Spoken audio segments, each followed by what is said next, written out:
saya khianati, maka saya siap untuk turun dari jabatan.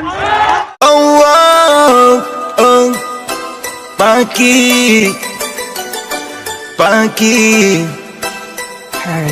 sekali dosa baru terasa, Gino menyesal kamati nyawang tan. Pernyataan ini dengan penuh kesadaran dan juga merupakan kehendak masyarakat Aceh. Apabila pernyataan ini saya khianati, maka saya siap untuk turun dari jabatan.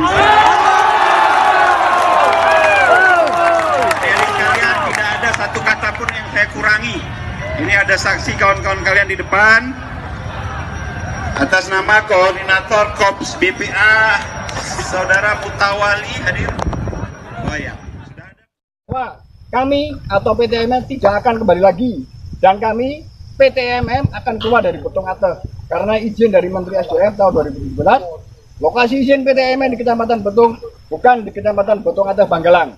Maka kami pihak PTMM akan menghentikan dan tidak akan kembali lagi. Dan dalam waktu 24 jam dan akan kami bongkar juga semua karyawan tidak boleh ada di lokasi. Demikian surat perjanjian ini kami buat dengan sebenarnya. Cukup. Kembali sampai kapan?